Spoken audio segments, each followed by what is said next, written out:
It has been a few weeks since Dan Streeter and I got together to share with you an update about what's happening in the world of rescue ministries of mid-Michigan. And Dan, the last update was kind of a troubling one because there had been, I guess you would call it, an outbreak of COVID-19 at the mission. So now here we are in July. How's everybody doing? So I think we've all experienced this for the last, what seems like Forever. an entire, yes, lifetime, but with it only being like about 90 days. But I think if any of you have had any experiences with COVID at all, once something starts to happen, boy, it just really takes over your full control, and it should. And so a couple weeks ago, when we heard that we had a positive case of one of our staff members at City Rescue Mission of Saginaw in our women's shelter, it really put us on high concern. We went hard into testing, hard conversations with the health department, and as you know, the end result was we had 3 staff members that had tested positive and 2 residents who tested positive.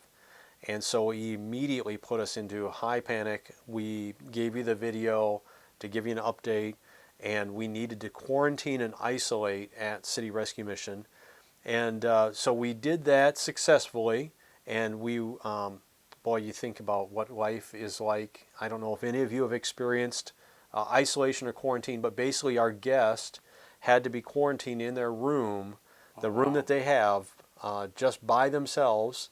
Now, we had accessed some iPads to be able to help, and we also tried to help with food, but all 14 individuals that were up there on that floor at the time when the outbreak took place were isolated in their rooms, and they could leave to go outside. And that's the women and children's floor, the 4th Yes, floor. women and children.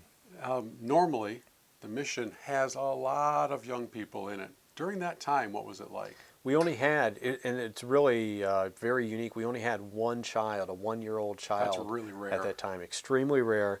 So God was protecting us on that front. But we were also concerned after we heard about that. That was just from hearing on the testing on the women's side. And that's where we knew there was concern. So immediately after that, the next day after we recorded our last video, we tested all the rest of the staff, and we tested all of the men in the facility as well. And out of about 75 tests, not another single positive test, which is just absolutely amazing in God's protection. Well, and we know these things don't happen by accident. We know that the positive tests aren't an accident, but we also know that the quick healing isn't an accident. And there were a lot of people who heard that message and were praying quite regularly for the mission. It makes a big difference, doesn't it? It does.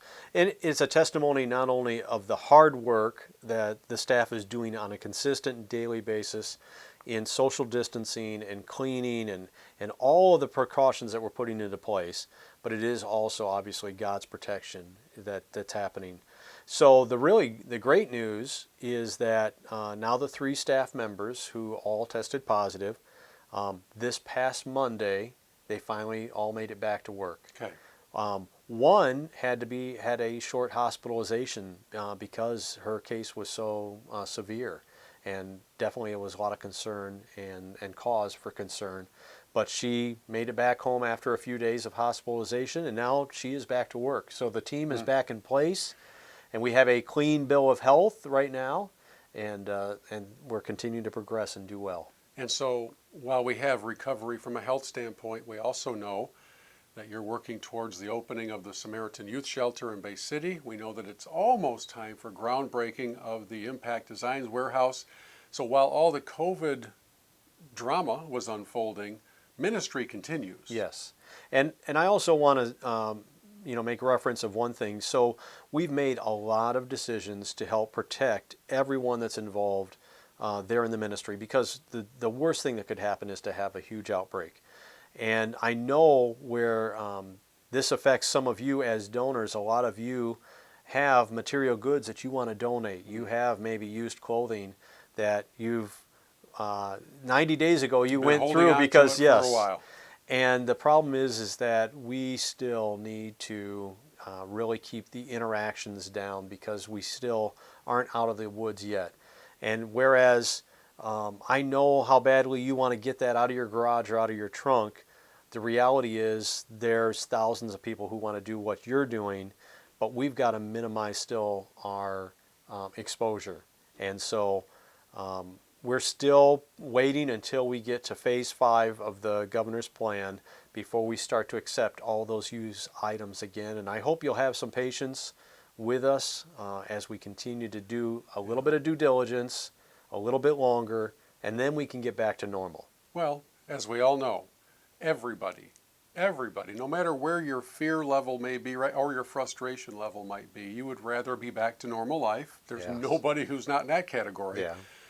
But until we get to that point, safety first, as you care for the most vulnerable in our community. Right. So we know everybody will understand and have that level of patience. So some good news, recovery of those who were impacted and the continuing of ministry. Some more good news coming up in the days ahead with new ministry avenues being launched. We'll be sure to share those with you as well. Enjoy your summer. Stay cool, stay safe, and thank you for your support of Rescue Ministries of Mid-Michigan through both prayer and financial gifts.